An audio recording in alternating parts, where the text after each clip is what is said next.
ऊर्जा असणारी भूमी आहे.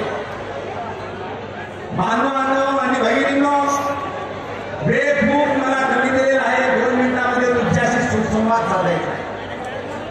इथं बसलेले माझे सर्व बांधव भगिनी, युवक, विद्यार्थी या सर्वांना बाबासाहेबांचं कार्य माहिती आहे. महात्मा फुल्यांचं कार्य माहिती आहे. 108 वर्षाचा संघर्षाचा काळ आपल्या सर्वांना माहिती आहे. 108 वर्ष संघर्ष केल्यानंतर सुद्धा मला मान, सन्मान आणि स्वाभिमान मिळालेला म्हणून तुम्ही स्वाभिमानाने या ठिकाणी बसलो आहोत.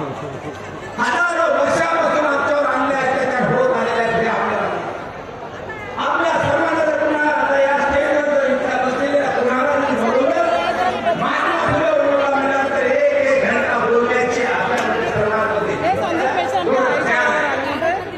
महाराष्ट्राची आमच्या महापुरुषाची धर्मभूमी आहे, कर्मभूमी आहे. परंतु या महाराष्ट्रामध्ये वेद आमचं चुकाळे हजारो लाखो समुदाय बाबासाहेबांच्या जयंतीला जमतो आणि दुसऱ्या दिवशी मात्र वादळ आल्यासारखं जिकडे तिकडे पाणी जसे बुडून जातात त्या सर्व बुडून जातात. खरोखर महाराष्ट्राचे आम्ही सगळेजण लायक आपल्या बापाचे लायक लेकर आहोत का याचा सुद्धा आम्हाला आजच्या महात्मा फुलेंच्या जयंतीच्या निमित्तानं आम्हाला विचार करणं अपेक्षित आहे. इथं चिंतन करणं अपेक्षित आहे. बाबासाहेबांच्या जयंतीच्या निमित्तानं आम्हाला इथं चिंतन करायचं आहे. कारण खरोखर आम्ही महाराष्ट्राचे आम्ही सर्वजण बाबासाहेबांचे अनुयायी म्हणून देत असू तर आमचं चुकत काय आहे. कारण महापुरुषाचा जन्म महाराष्ट्रामध्ये महापुरुषाला मान सन्मान देण्यासाठी मराठवाडा विद्यापीठाला केवळ नाव द्यावं आम्हाला संघर्ष करावा लागतो. आम्हाला आत्मबलिदान करावं लागते. आमच्या हजारो आयाविधीवर बलात्कार होतात. शेकडो आमचे घर जाण्यात येतात. तेव्हा तिथं मराठवाडा विद्यापीठाला बाबासाहेबांचं नाव नाही फक्त विस्तार करण्यात येतो. आणि ते का होते इतर जन्मलेले महापुरुषाचा विचार घेऊन मान्यवर काशीराम साहेब बहुजन समाज पार्टीचे संस्थापक उत्तर प्रदेशमध्ये जातात. या कर्मभूमीमध्ये महापुरुषाचा विचार उत्तर प्रदेशमध्ये ठेवतात आणि आम्हाला फक्त बाबासाहेबांचं विद्यापीठाला नाव देण्यासाठी एवढा संघर्ष करावा लागतं, रक्त सांडावं लागते.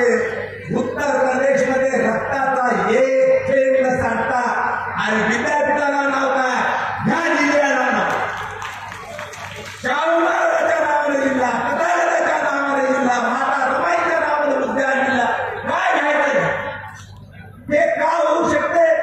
रक्ताचा थेंब न सांडता इथं फक्त आमचं चुकत आहे. आम्ही कन्फ्युजन मध्ये आहोत. तुमच्यामध्ये सगळं टॅलेंट आहे परंतु आम्हाला इथल्या राजकीय व्यवस्थेनं घनिष्ठ ठेवलेला घनिष्ठ करून म्हणून माझी तुम्हाला हात जोडून विनंती आहे. 2 टप्प्यामध्ये आमच्या उमेदवाराच्या आम्ही घोषणा केलेल्या आहे.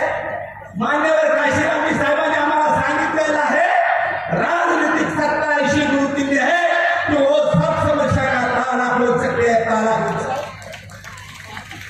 मग महाराष्ट्रातल्या माझ्या बांधवांना आज या नागपूरच्या माझ्या पवित्र भूमीमध्ये 6 लाख केवळ बुद्धिस्ट बांधव आमचे बुद्धिस्ट बांधव.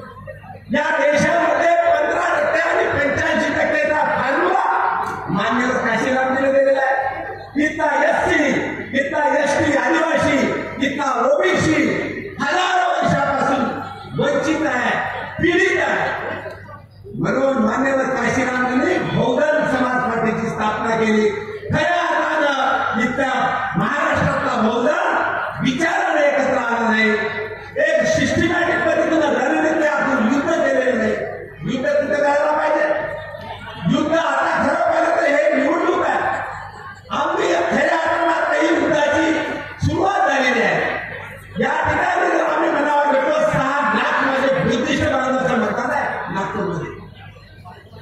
लढाई कोणाची आहे?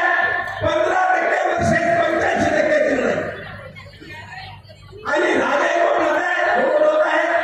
बाबासाहेब म्हणतात तुम्हाला मताचा अधिकार दिला, जर घराच्या भिंतीवर भिडून तुम्हाला या देशाची शासन निर्माण करायची. सर्व महाराष्ट्राच्या माझ्या बहुजन समाजाने बाबासाहेबांना ऐकलं. अरे आम्ही आमच्या बाबासाहेबांना ऐकलं नाही, बाबासाहेबांना आम्ही फक्त म्हणून स्वीकारलं.